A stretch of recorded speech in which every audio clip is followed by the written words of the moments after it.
Tá aqui a conversar com a psicóloga Marília Nascimento, né? Hoje aqui o tema do Papo de Quinta é a síndrome de burnout. Para ficar mais fácil, é o esgotamento profissional. A gente recebeu uma mensagem aqui, Marília, de uma telespectadora que disse o seguinte: meu esposo, toda vez que está no trabalho, a pressão arterial dele sobe. Ela disse que só quando ele chega em casa que ele fica bem, que ele fica normal, mas está sempre cansado, tem insônia e vários outros sintomas. Quer saber se pode ser a síndrome? Pode sim. Como ele manifesta esses sintomas especificamente no trabalho, é importante ficar em alerta. E é importante a gente também entender que aquilo que afeta a nossa saúde emocional pode também, se não cuidado, afetar a nossa saúde física. Então, ele já está apresentando sintomas, né? A pressão arterial tem subido, isso, consequentemente, afeta a nossa imunidade também e deixa a nossa guarda aberta para que a gente possa também ser afetado por outros fatores, né? Então, é uma porta que fica aí escancarada para que você venha a sofrer com outras coisas. Então, é importante realmente cuidar disso o quanto antes. Não procrastinar, né? Buscar ajuda, porque quando a gente percebe que algo não está bem, esse é o momento certo da gente cuidar. Mais uma dúvida aqui de uma telespectadora que disse que a demanda de trabalho dela está muito alta. E de vez em quando em casa, fazendo atividades comuns, como cozinhar, ela tem certos esquecimentos. Depois volta. Pode ser a síndrome também, Marília?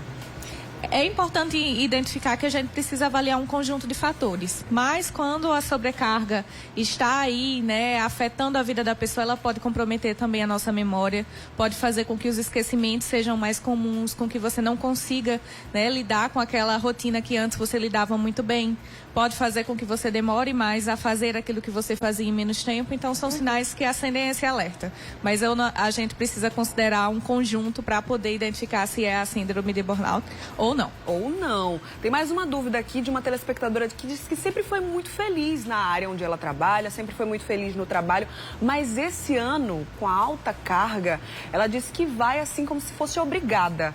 Quer saber se pode ser também aí algum sintoma da síndrome? A gente precisa considerar que a gente ainda está diante de uma pandemia e os fatores externos, eles podem contribuir para a nossa percepção de satisfação diante do trabalho. Então, é importante que você fique em alerta e que você não ignore os sinais.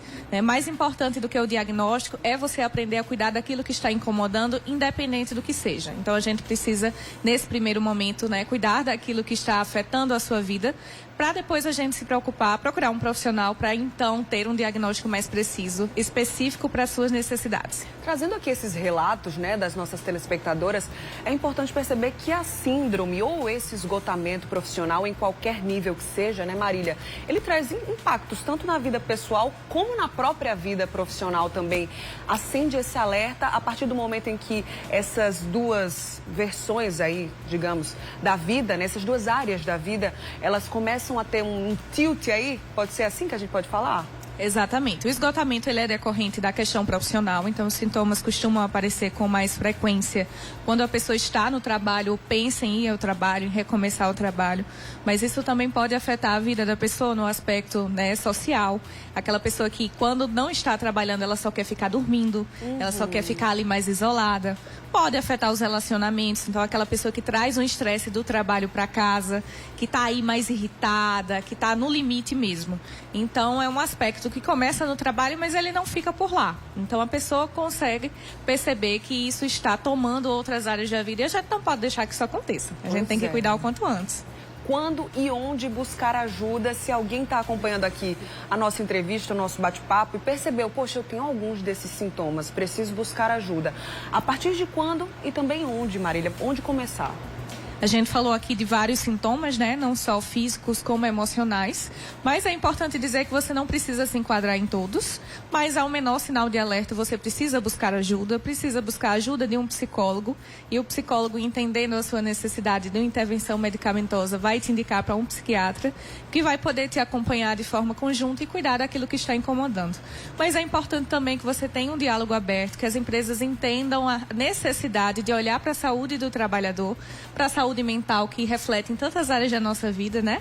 Assim como as empresas se preocupam com a questão da sustentabilidade, com a questão de proteger o meio ambiente, de olhar também para esse funcionário que precisa estar bem para poder trabalhar. Então, isso é um benefício que vai englobar a todos, mas principalmente vai refletir na vida desse trabalhador que precisa viver também e aproveitar a vida, não só trabalhar e principalmente trabalhar e sofrer. Isso é uma coisa que, de forma geral, a gente não pode aceitar e a gente não pode postergar esse cuidado quando a gente percebe que algo não vai bem. Pois é, e só para lembrar, né?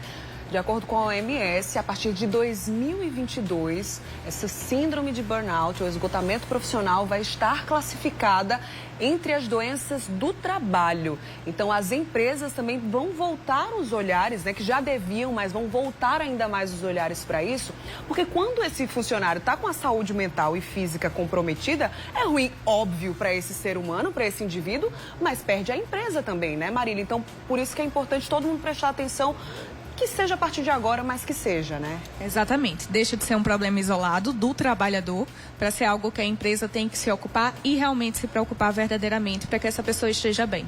Não é só a produtividade que importa, mas essa pessoa que está por trás das máquinas, que está ali todo dia fazendo a engrenagem da sua empresa funcionar. Então, a gente precisa olhar para o ser humano antes de olhar para os resultados. Né? Uma coisa tem a ver com a outra. Com certeza. Marília, obrigada pela participação. Sempre brilhante, né? Desde já, Feliz Natal. Um ótimo 2022 para você. Para todos nós, que seja um ano mais leve, né? Um ano de Amém. coisas boas. Obrigada. Amém. Obrigada. Até a próxima.